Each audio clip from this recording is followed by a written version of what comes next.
Yes, that's right. We're going to be talking a little bit of Metroid Dread. For those of you who don't know, Metroid Dread did come out October 8th, 2021, and it was developed by Mercury Steam, published by Nintendo, and is the fifth official game in the canonical storyline for the main Metroid storyline, picking up 19 years after Fusion came out. And this is a 2D Metroid game where you play once again as Samus Aran, as you have to escape another planet and figure out what's going on with the Emmy robots that have stopped responding, and the possible X-Parasite from the Fusion game is back, and a lot of mysteries surviving this. So, Steve, let's go with you. Uh, what is your experience? What'd you do? Yeah, it's funny actually. Jake Steer mentioned this in the chat room. He was watching me play this live. So the first like several hours of the game, I decided to just boot up Twitch and went live with it, and just to see like maybe people might watch me play. And yeah, it's been very fun, but also frustrating at times. But at the same time, like I mean, if you've played Metroid games before, that's the I feel like that's the normal thing for a Metroid game. It is very fun but frustrating at times, and so that's my summary of my experience. It really is fun but frustrated at times. But yeah, I feel like it's been a blast to play. I think they did a really good job of creating this really cool 2D HD experience there. I think it looks great. It has a similar old school kind of feeling, but modern. And yeah, it's an intriguing storyline as well. There's always like this type. When I played Metroid games in the past, I'm like kind of into the story, but not really. I just want to like conquer the next stage and beat the game and that sort of thing. But this one did a really good job of drawing me into the story a little more. But they didn't overdo it. Like that was great. It was like there were cutscenes, but they were short and not like Metroid Other M, which had giant cutscenes, which weren't necessarily bad. But this game definitely focuses more on gameplay. And yeah, I think the frustrating parts for me this time were just you had to be so precise in some of the boss battles, and there'd be frequently where I'd be like, oh my gosh, I know how to beat this guy. I just messed up and it punished me, and it was so frustrating. And so like, but I know how to do it. It's not difficult. You just have to be precise in what you do. But yeah, what'd you think, Barry? I loved it. I mean, I've always enjoyed the Metroid games, and it's been so long since we really had a new one. Samus Returns, excellent. And once it was announced that Mercury Steam was doing this one as well, I had 100% confidence because I really, really did enjoy Samus Returns. And I'm with you. Like, this goes between this is fun and enjoyable to, oh my God, I had that. What the hell? And what I mean by that is the exploration is great. When you get to the Emmy scenes, sometimes there's some frustration, and definitely the puzzle of defeating the Emmy, because it's not just getting the Omega Cannon to defeat them.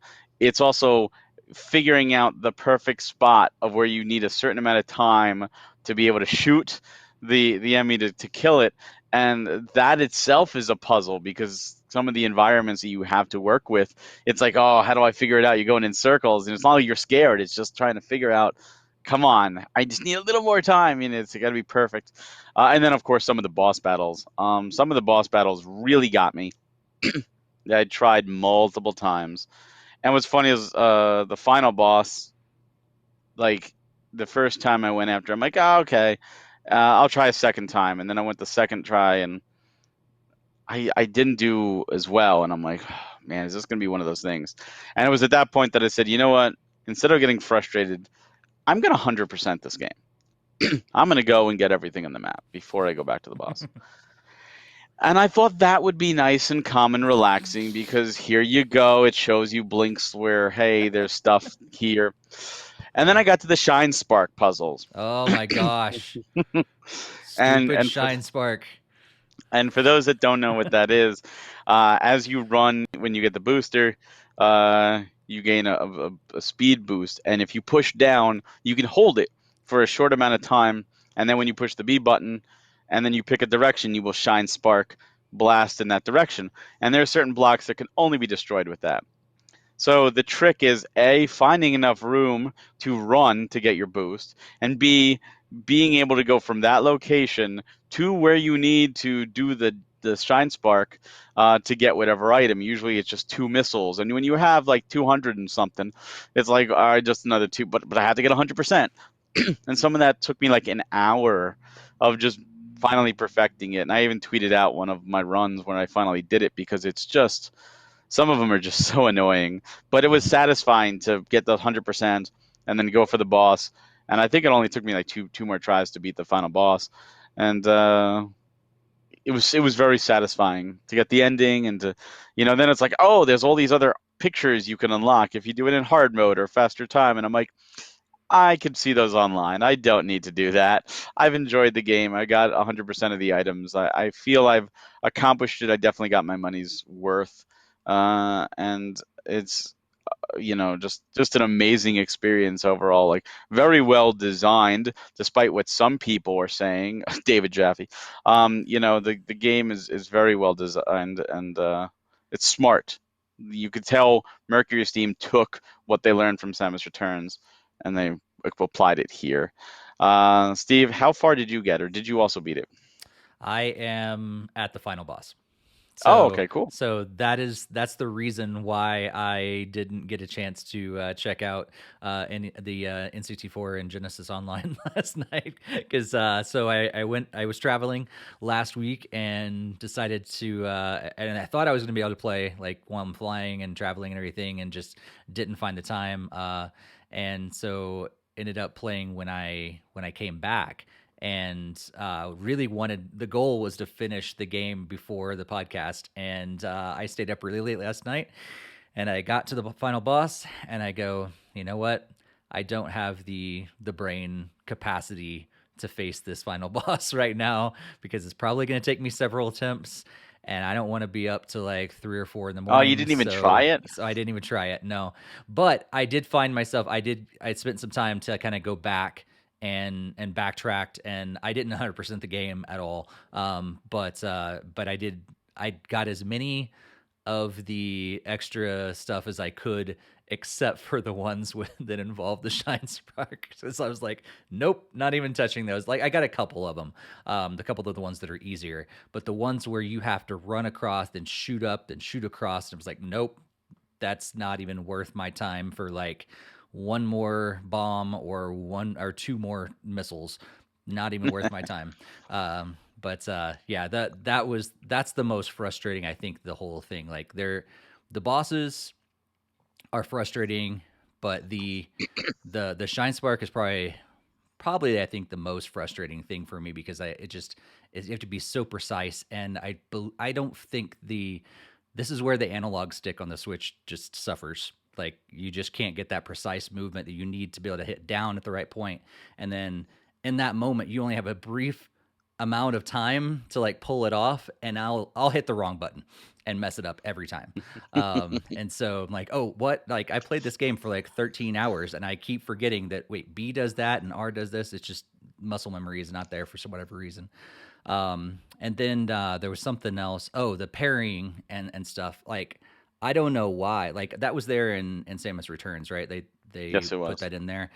So I didn't play Samus Returns, and so this is my first time experiencing it in a Metroid game. And yeah, it's still the timing of that. It has to be, especially on bosses, it has to be just precise, and really precise with the Emmys. And yeah, and that's the thing that gets me almost every time, is like, I'll be just destroying this boss, and then it comes time for like the finishing blow, and I'll miss the parry and have to start over again. So yeah.